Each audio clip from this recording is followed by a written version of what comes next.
Zoyan berbicara dengan niat baik. Kudengar alam rahasia darah roh kali ini jauh lebih berbahaya daripada sebelumnya. Memang ada peluang besar di dalamnya. Bahkan konon ada yang senior legendaris Han Yun yang pernah ikut serta dalam perang besar zaman kuno. Tapi yang bisa keluar hidup-hidup dari dalam sana hanyalah segelintir orang. Tanpa harta pelindung, itu sama saja dengan bunuh diri. Kau masih tetap ingin pergi? Meskipun aura Gustav disembunyikan, secara samar bisa dirasakan kalau kekuatannya tidak terlalu mencolok. Normal saja kalau seseorang yang kuat menunjukkan simpati kepada yang tampak lebih lemah. Sementara itu Qiulin, si pemuda berkipas, mulai merasa sangat kesal. Dia berada di peringkat 825 dalam daftar cakrawala, peringkat yang cukup tinggi untuk usianya. Tapi hanya dia sendiri yang tahu bahwa peringkat itu penuh dengan manipulasi. Bisa dibilang semua itu karena bantuan gurunya. Kalau berbicara tentang kekuatan murni, peringkat sejatinya mungkin di luar 900 besar. Sedangkan Zoyan yang tadi menyelamatkan Gustav memiliki peringkat 834 dan itu berdasarkan kekuatan murninya. Kalau bertarung 1 lawan 1, Qiulin pasti kalah. Dan Zoyan bahkan menyindirnya soal peringkat itu secara terang-terangan. Ini jelas merupakan penghinaan. Kini Qiulin hanya bisa memelototi Gustav dan Zoyan dengan penuh niat buruk. Menunggu hingga mereka semua masuk ke alam rahasia darah roh. Saat itulah dia akan membalas dendam. Zoyan tidak peduli pada niat membunuh Qiulin dan kembali berkata kepada Gustav, "Ngomong-ngomong adik kecil, apakah kau masuk dalam daftar cakrawala?" Gustav mengerutkan keningnya dan menjawab pelan, "Tidak tahu." Dulu dia memang membunuh Xiang Yingji, seharusnya otomatis menggantikan peringkat itu. Tapi soal berapa peringkat pastinya dia tidak tahu. Menurutnya pasti tidak tinggi. Zoyan hanya bisa menggeleng di dalam hati. Dia sudah bersusah payah menyelamatkan anak ini. Ternyata anak ini tidak tahu apa-apa dan tidak berterima kasih pula. Melihat bagaimana Gustav menyembunyikan wajah dan auranya sedemikian ketat, Zoyan awalnya sempat mengira Gustav adalah pembunuh dari Gunung Kunlun yang ingin tetap anonim. Mungkin Gustav bisa menjadi sekutunya di dalam alam rahasia darah roh. Tapi sekarang, jelas dia berpikir terlalu jauh. Mungkin anak ini bahkan sama sekali tidak layak masuk ke dalam daftar cakrawala. Zoyan berkata sambil menghela nafas, "Ya sudahlah, kalau kau memang tidak masuk dalam daftar cakrawala, lebih baik jangan membuang-buang waktumu di sini. Peraturannya sangat ketat kali ini. Bahkan jalur belakang pun tidak bisa menolong. Kecuali kau berasal dari sekte besar dan mendapatkan jalur khusus. Aku tidak akan mengatakan hal ini. Dan hati-hati dengan Qiulin itu, dia kelihatan bukan orang baik." Setelah berkata demikian, Zoyan berjalan ke arah sebuah batu prasasti hitam. Di batu itu terdapat bekas cetakan tangan. Zoyan menempelkan tangan kanannya ke cetakan tersebut, lalu mengalirkan energi sejatinya. Seketika prasasti itu bergetar dan memancarkan cahaya keemasan. Lalu muncul sebuah tulisan berwarna emas. Daftar cakrawala peringkat 834, kultivator independen Zoyan. Tulisan itu menyusut perlahan lalu berubah menjadi sebuah token identitas yang jatuh ke tangan Zoyan. Zoyan berjalan kembali ke sisi Gustav. Dia mengangkat token itu dan menjelaskan, "Ini penting sekali. Para kultivator independen hanya bisa masuk ke alam rahasia darah roh kalau menggunakan ini. Sayang sekali aku tidak bisa membawamu masuk. Latihlah dirimu lebih keras. Semoga kita bisa bertemu lagi suatu saat nanti." Sikap Zoyan benar-benar seperti orang yang lebih berpengalaman. Di dalam hatinya dia merasa simpati terhadap Gustav, tetapi juga secara tidak sadar memperlihatkan kesombongan alami dari orang yang mempunyai pencapaian. Token identitas daftar cakrawala ini memang membuatnya merasa istimewa. Di usianya sekarang, masuk 850 besar adalah hal yang luar biasa. Dari awal hingga akhir, Gustav tidak banyak bicara. Dia memang tidak berniat menunjukkan apa-apa. Token itu menunjukkan nama asli dan kalau identitasnya sampai bocor, itu akan sangat berbahaya. Dia bisa merasakan aura para pengamat kuat yang memperhatikan dari jauh. Sedikit saja ada yang aneh, mereka bisa langsung bertindak. Kiyulin melirik Gustav dengan tatapan merendahkan, lalu mendengus dingin. "Minggir kau bocah, jangan halangi jalanku." Lalu dia menempelkan tangannya ke cetakan di batu. Cahaya pun mulai mengalir dan teks perlahan muncul di atas batu prasasti itu. Daftar Cakrawala peringkat 825, kultivator independen Kiyulin. Token identitas terbentuk dan Kiyulin pun mengangkatnya sambil melirik ke arah Gustav dan menyindir. "Anak kecil, ini adalah mimpi yang tidak akan pernah kau raih, mengerti? Kalaupun kau bisa masuk ke dalam alam rahasia darah roh, itu mungkin 100 tahun lagi." Gustav tidak berniat menanggapi orang semacam ini. Dia hanya mengangkat tangannya. Awalnya dia ingin menarik tangannya kembali, namun tiba-tiba terdengar suara dingin dari makam reinkarnasi. "Tekan saja, itu tidak akan membuat identitasmu terbongkar." Sederhana dan tegas, suara itu berasal dari Xiu Qiye. Beberapa hari ini Gustav menyadari kalau tampaknya Xiu Qiye sangat peduli dengan alam rahasia darah roh. Segala hal yang berkaitan dengan itu pasti akan dia campuri. Namun satu hal yang pasti, Xiu Qiye tidak mungkin mencelakai Gustav. Akhirnya Gustav pun tetap mengulurkan tangannya dan menekannya ke batu prasasti. Adegan ini tentu langsung menarik perhatian Zhou Yan, Kiyulin, dan beberapa orang lainnya. Ada yang bingung, ada yang mengejek. Bagi mereka, Gustav tidak mungkin memiliki kekuatan cukup untuk mengaktifkan batu itu, apalagi mendapatkan token identitas. Kalau seseorang yang tidak terdaftar di daftar Cakrawala menyentuhnya, batu itu justru akan menyerang balik. Zhou Yan baru sadar dan buru-buru mencoba mencegah Gustav, namun sudah terlambat. Kiyulin menyeringai penuh ejekan. "Sampah tetaplah sampah. Berani-beraninya main gila begini. Kau tahu ini apa? Ini batu milik daftar Cak." Belum sempat dia menyelesaikan ucapannya, seketika cahaya menyilaukan memancar dari batu itu. Cahayanya begitu terang hingga banyak orang tidak bisa membuka mata mereka. Kiyulin dan Zhou Yan langsung merasa ada yang tidak beres, karena semakin terang cahaya itu, artinya semakin tinggi peringkatnya.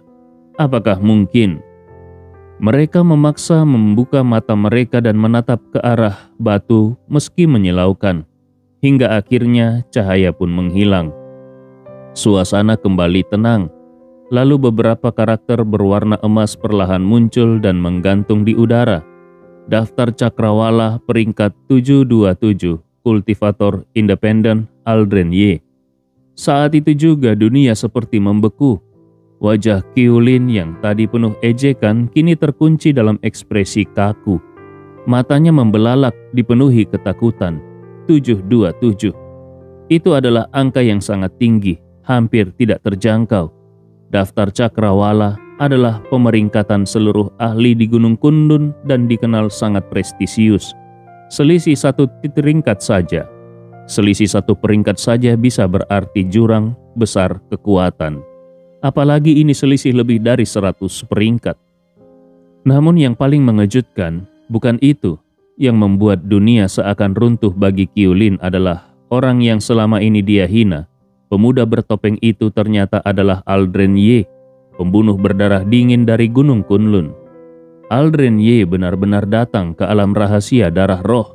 Begitu memikirkan kembali sikapnya tadi, Kiyulin langsung merasa punggungnya dibekap hawa dingin yang berasal dari neraka. Meskipun Gustav tidak menoleh, Kiyulin bisa merasakan sepasang mata dingin menatapnya dari balik topeng itu. Kakinya gemetar. Dia ingin bicara tapi merasa seperti ada tangan tak terlihat yang mencengkram tenggorokannya. Bukan benar-benar tangan, tapi karena nama Aldren Ye itu sendiri. Nama yang bisa menjadi mimpi buruk seluruh orang, apalagi bagi Kiyulin. Saat ini bukan hanya Qiulin yang terpaku karena Gustav, bahkan Zhou-Yan yang awalnya sudah bersiap untuk pergi, tubuhnya pun menjadi kaku. Sejak awal dia membantu Gustav, dia melakukannya dengan sikap seorang kuat yang menolong seorang yang lemah. Namun kini hanya dalam sekejap mata, orang yang dia anggap lemah itu tiba-tiba menjadi sosok yang begitu tinggi dan tidak terjangkau. Dia sudah berkali-kali mendengar arti di balik nama Aldren Ye. Bahkan beberapa hari lalu, perubahan di daftar peringkat cakrawala sudah menimbulkan kehebohan besar. Tidak ada yang menyangka bahwa hari ini nama Aldren Ye yang sebelumnya berada di urutan paling bawah tiba-tiba melesat ke peringkat 727. Sungguh pencapaian yang melawan takdir, dan kini orang yang melawan takdir itu berdiri tepat di hadapannya. Segala hal di sekitar mereka seketika menjadi hening. Banyak tatapan langsung mengunci pada Gustav. Bahkan para ahli yang bersembunyi di kegelapan pun mulai memperhatikannya. Mereka berusaha menelanjangi segalanya tentang Gustav. Namun pada akhirnya mereka sadar bahwa mereka tidak memiliki kelayakan sedikit pun untuk itu. Mereka pun tidak bisa menahan diri untuk mengingat satu kalimat, yaitu saat kau menatap ke dalam jurang, jurang pun sedang menatap balik ke arahmu. Itulah perasaan mereka saat ini. Dan saat ini Gustav tampak sedikit linglung. Dia memandangi token identitas di tangannya dengan bingung. Kalau dia tidak salah ingat, peringkatnya sebelumnya jelas sekitar 900-an. Kenapa tiba-tiba melonjak langsung ke angka 700? Dan kenapa juga nama di sana adalah Aldren Ye? Apakah mungkin di peringkat daftar cakrawala ada dua nama dan dirinya menempati dua identitas sekaligus? Apa-apaan ini sebenarnya? Sebelum Gustav sempat mencerna semuanya, tiba-tiba terdengar suara dari belakangnya. Begitu dia menoleh, dia melihat Qiulin yang sebelumnya begitu sombong, kini sudah berlutut di depannya sambil berkata, "Tuan Ye, aku benar-benar buta dan tidak mengenal gunung. Mohon Tuan Ye bersedia mengampuni nyawaku. Kalau aku tahu bahwa orang di balik topeng itu adalah kau, aku tidak akan berani mengangkat tangan sedikit pun. Aku bersedia menampar diriku 100 kali demi memohon ampun." Lalu terdengar suara tamparan bertubi-tubi. Itu adalah upaya terakhir Qiulin untuk bertahan hidup. Aldren Ye terkenal karena temperamennya yang meledak-ledak. Segala urusan diselesaikan dengan darah dan pembunuhan.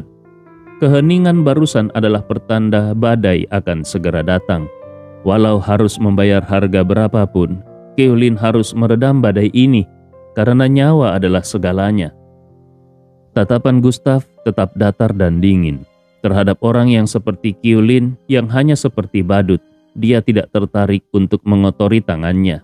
Namun bukan berarti Gustav tidak akan menindaklanjuti. Dia melirik sekilas pada Qiulin dan berkata dengan nada dingin, "Putuskan satu tanganmu dan jangan pernah muncul lagi di hadapanku, maka aku tidak akan membunuhmu." Qiulin terpaku. Dia ingin membantah, tapi dia tidak tahu harus berkata apa.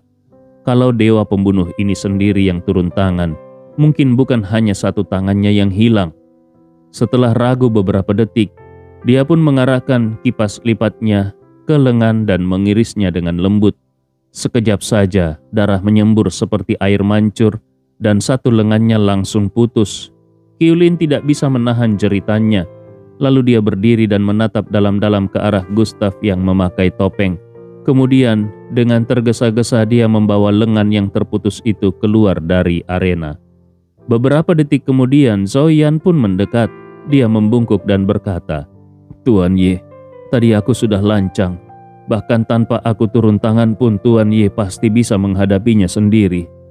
Gustav tidak memiliki kesan buruk terhadap Zhou-Yan. Yang paling penting adalah Zhou-Yan mengetahui cukup banyak mengenai alam rahasia darah roh. Setidaknya dia bisa mendapatkan beberapa informasi penting dari pihak ini.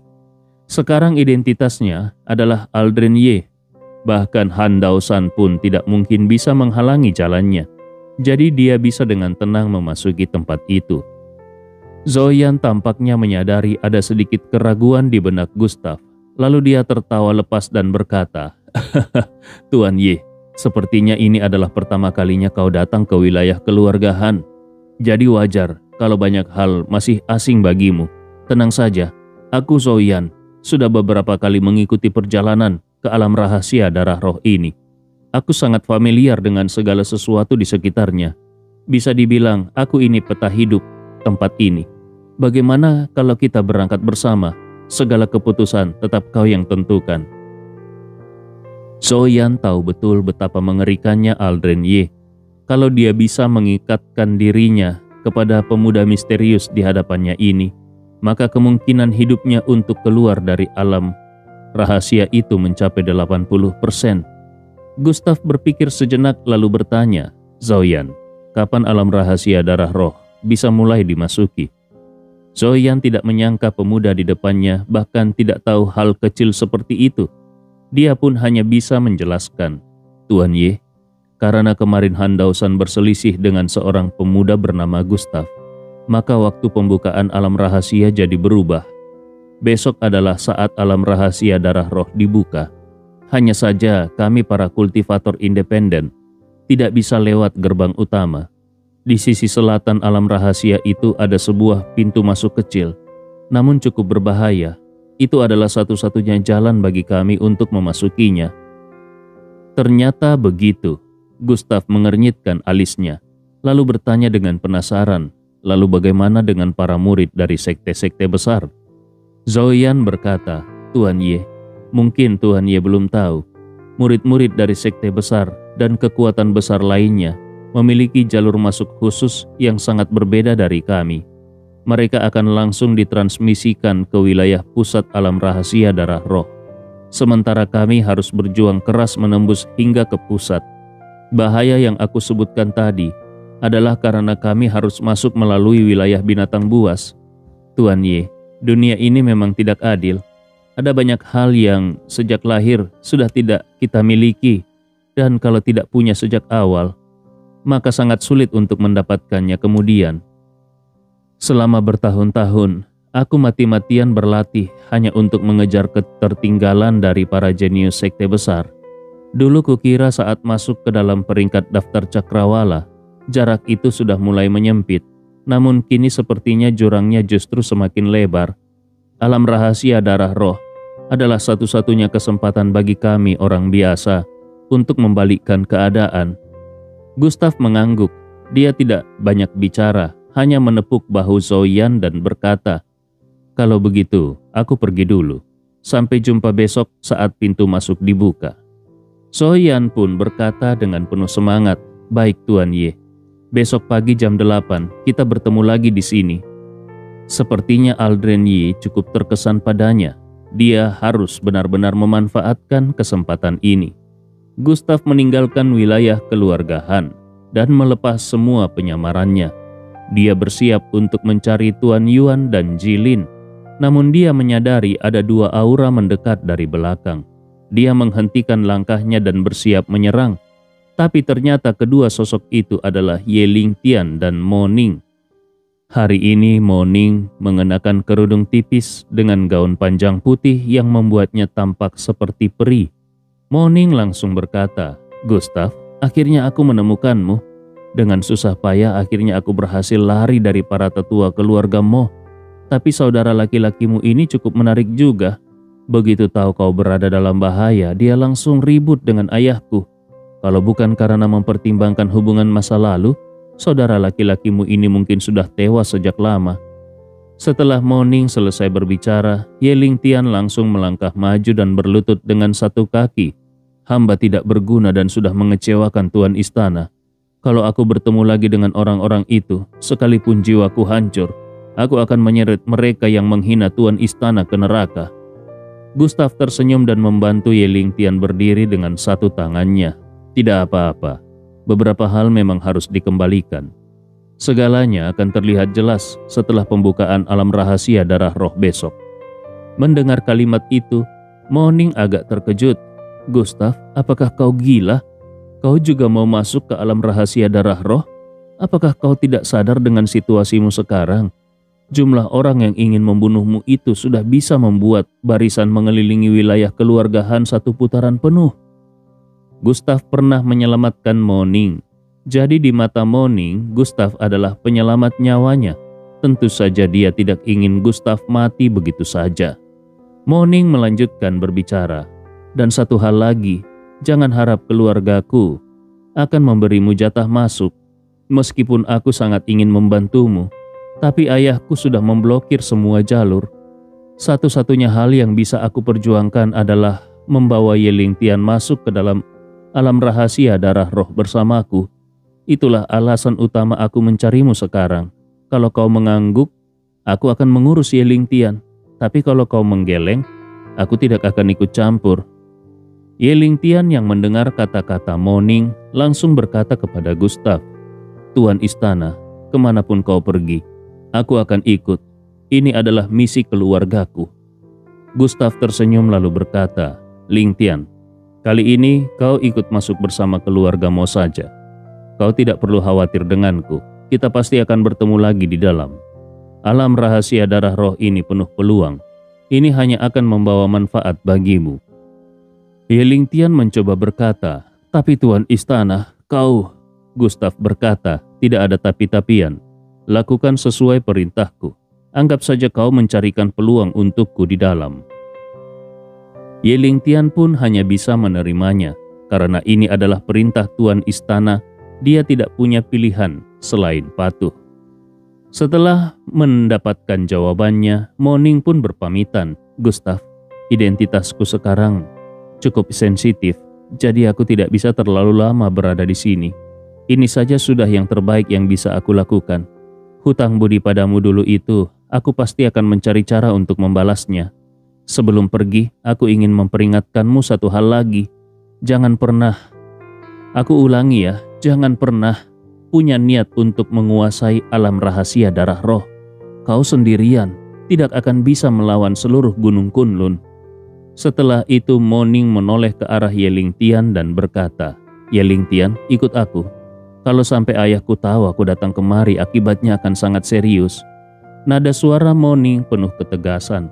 Meski Yelingtian merasa sedikit tidak rela, tapi dia tetap mengikuti Moning sambil berkata kepada Gustav, "Tuan istana, tenanglah. Lingtian pasti akan mendapatkan peluang terbaik di dalam."